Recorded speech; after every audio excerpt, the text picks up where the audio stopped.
ఈ రాష్ట్రానికే కాదు యావత్ భారతదేశానికి ఒక బహుమానికని సందర్భంగా తెలియపడుతుంది. ఎందుకంటే ఎన్టీ రామారావు గారు 1982లో పార్టీ పెడితే ₹1 బడ్జెట్ ఈ సంవత్సరానికి ఇవ్వడం జరిగింది. అవి కాకుండా ఇండివిజువల్స్కి ఇవ్వడానికి ఒక 250 కోట్ల వరకు కూడా ఇవ్వడం జరిగింది.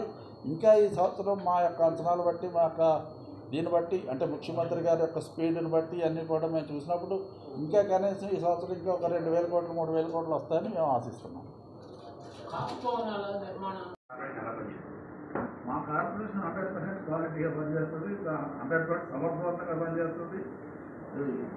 తప్పనిసరిగా అంటే ఇప్పుడు జస్ట్ మేము చార్జ్ తీసుకుని రీసెంట్గానే నేను చార్జ్ తీసుకున్నాను, కానీ తప్పనిసరిగా 1 ఇయర్లో దీని యొక్క రిజల్ట్ కానివ్వండి, దీని యొక్క ఇది కానీ మీ అందరికీ కూడా మేము చెప్పగలగానే తెలుస్తుంది. దాంట్లో కొంతమందికి ఆల్రెడీ ఫస్ట్ ఫేజ్లో అంటే ఇమీడియట్గా అంటే ఇంకా మన ఇదంతా అన్ని రకాల ఎంక్వైరీలు అన్నీ కూడా చేసి వెరిఫికేషన్ అన్నీ కూడా చేసి 100% చేసిన తర్వాత మనం 50% సబ్సిడీ మనం ఇస్తాం. ₹1,00,000 వరకు 50 సబ్సిడీ ఇస్తాం. ₹2,00,000 లోన్ అంటే ₹1,00,000 మనం ఇస్తాం. ₹5,00,000 లోన్ అంటే 2.5 లక్షలు సబ్సిడీ మనం ఇస్తాం. అది కాకుండా కొన్ని ఎస్ఎంఎస్ స్కీమ్స్ కొన్ని ఉన్నాయి, అంటే అది ₹25,00,000 స్కీమ్. అది 10 లక్షలు డైరెక్ట్గా మనం ఇస్తాం. 15 లక్షలు వాళ్ళు బ్యాంక్ లైఫ్ కానీ లేకపోతే వాళ్ళు సొంతంగా కానీ చేసుకోవడానికి అవకాశాలు ఉన్నాయి. అది ఈ రోజున మొన్న మేము కొన్ని ఒక 10,300 అప్లికేషన్స్కి బ్యాంక్స్ పంపించడం జరిగింది.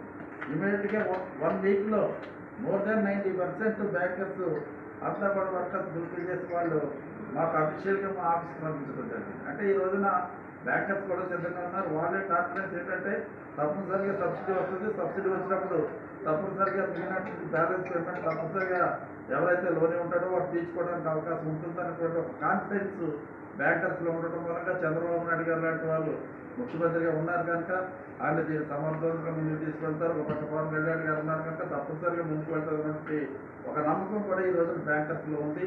అదే తెలియపరుస్తున్నా ఆయన యొక్క జీవితకాలం మనందరికీ కూడా తెలుసు.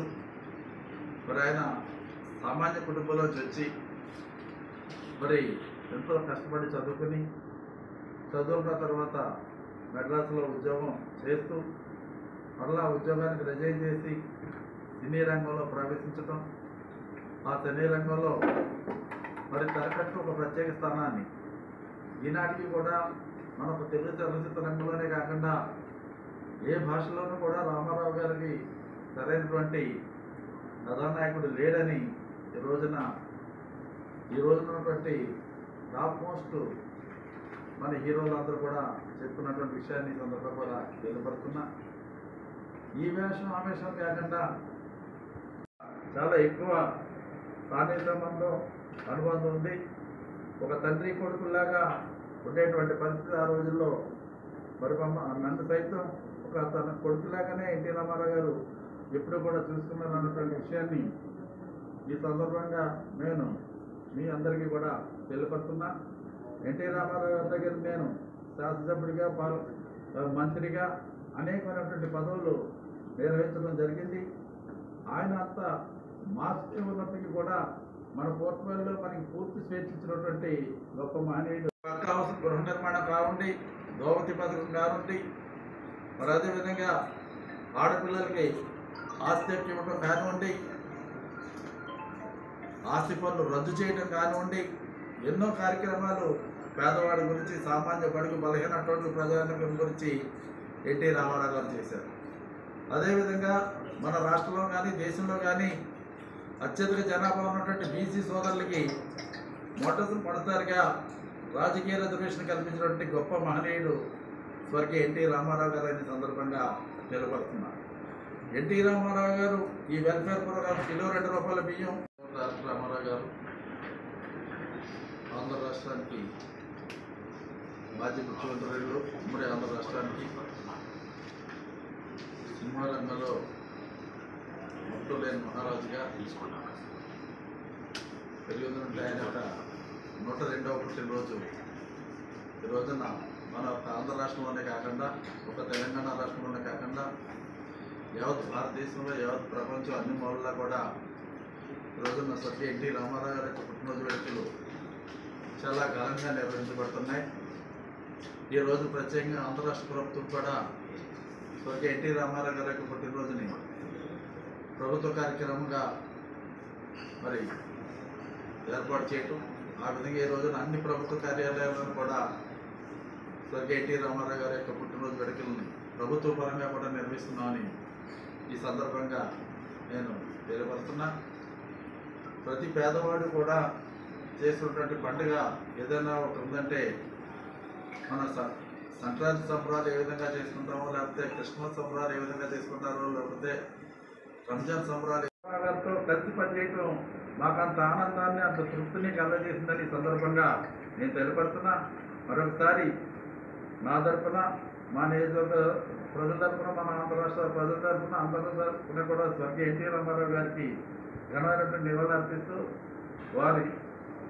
వారి యొక్క ఆశయాల్ని అన్ని విధాల శక్తివంచం లేకుండా మరి కృషి చేయడానికి మేము ప్రయత్నం చేస్తామన్నటువంటి విషయాన్ని కూడా తెలియపరుస్తూ, ఈ రోజున మన ముఖ్యమంత్రి గౌరవనీయులు చంద్రబాబు నాయుడు గారు కానివ్వండి, గౌరవనీయులు ఉప ముఖ్యమంత్రి మరి పవన్ కళ్యాణ్ గారు కానివ్వండి, లేకపోతే మన ఎడ్యుకేషన్ మినిస్టర్ గారు లోకేష్ బాబు గారు కానివ్వండి, అందరూ కూడా ఈ రోజున ఎన్టీఆర్ గారి యొక్క ఆశయాన్ని ఏ విధంగా 100% అమలుపరచాలి, ఏ విధంగా ఆయన ఉండగా ఎటువంటి కార్యక్రమాలు చేశారు, ఇంకా ఎటువంటి ఆలోచనలు చేయకుండా మిగిలిపోయినటువంటివి ఉన్నాయి, ఏ విధంగా ఎన్టీ రామారావు గారు 100% హానెస్ట్గా, సిన్సియర్గా ఒక్క పైసా కూడా అవినీతి లేకుండా ఏ విధంగా పరిపాలన సాగించారు, ఏ విధంగా పేద బడుగు బలహీనటువంటి ప్రజానికానికి ఆర్థిక పరంగా, సామాజిక పరంగా, రాజకీయ పరంగా ఆయన ఏ విధంగా మరి అవకాశాలు కల్పించాలన్నటువంటి విషయాన్ని ఆలోచన చేస్తూ ఈనాడు గౌరవ ముఖ్యమంత్రి చంద్రబాబు నాయుడు గారు కానీ, ఉప ముఖ్యమంత్రి పవన్ కళ్యాణ్ గారు కానీ,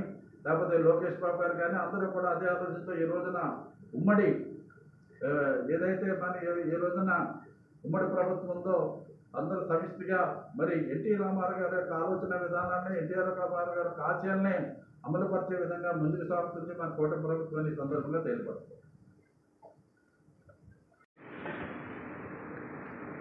రాష్ట్ర కార్పొరేషన్ కూడా మీకు తెలుసు, గతంలో ఎస్సీ కార్పొరేషన్ కానీ, బీసీ కార్పొరేషన్ కానీ వేరే రకాల కార్పొరేషన్ ఉండే తప్ప కాపు కార్పొరేషన్ గతంలో లేవు. మొట్టమొదటిసారిగా కాపు కార్పొరేషన్ని చంద్రబాబు నాయుడు గారు ముఖ్యమంత్రి అయిన తర్వాతే కాపు కార్పొరేషన్ అనేది ఒకటి ఏర్పాటు చేయడం జరిగింది.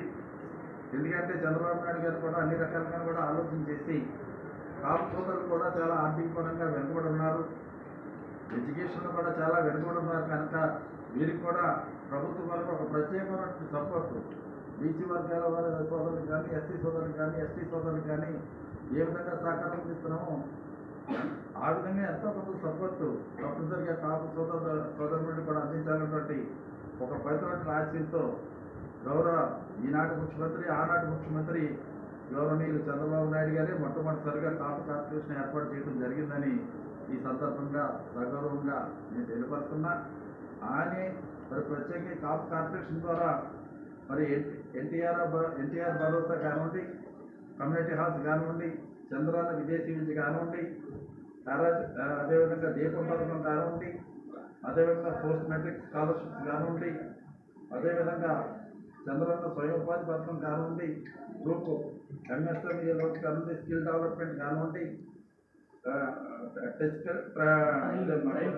ప్రత్యేకంగా టైలరింగ్ ట్రైనింగ్స్ కానివ్వండి, అదేవిధంగా డిఎస్సి ఆన్లైన్ కోచింగ్స్ కానివ్వండి, అటు రైతాంగ సోదరులతో పాటు సమాజంలో ఉన్నటువంటి సోదరులు ఎవరైతే ఉన్నారో వాళ్ళందరికీ ఏది అవసరమైతే ఆ కార్యక్రమాలన్నీ చేయడానికి 100% ఎడ్యుకేషన్ విషయంలో, లేకపోతే చిన్న చిన్న వ్యాపారాల విషయంలో, లేకపోతే ఒక మోస్తరు చిన్న వ్యాపారం కానీ ఒక మోస్తరు వ్యాపారాలు చేసుకోవడానికి విషయంలో అన్ని రకాలుగా కూడా అవకాశాలు కల్పించేటువంటి పథకాలు ప్రత్యేకంగా ఈ కాపు కార్పొరేషన్లో ఆ రోజునే చంద్రబాబు నాయుడు గారు ఏర్పాటు చేయడం జరిగింది. దాన్ని మేము ఈ సంవత్సరం కూడా మళ్ళా చంద్రబాబు నాయుడు ముఖ్యమంత్రి అయ్యారు కనుక తప్పనిసరిగా అవన్నీ కూడా 100% అవి కంటిన్యూ చేయాలని గడిచిన నెలలో 17వ తారీఖు జరుగుతున్న మీటింగ్లో మరొకసారి గౌరవ ముఖ్యమంత్రి చంద్రబాబు నాయుడు గారు ఆదేశించడం కూడా జరిగిందని ఈ సందర్భంగా తెలియపరుస్తున్నా. కనుక తప్పనిసరిగా 100% మీకు ఏవైతే నేను చెప్పానో ఆ కార్యక్రమాలన్నీ కూడా అమలు చేయడంతో పాటు ఇంకా ఏదైనా నీడ్స్ ఉంటే, ఇంకా ఏదైనా అవసరాలు ఉంటే ఇంకా చేయడానికి కూడా ఈ కార్పొరేషన్ సిద్ధంగా ఉంది.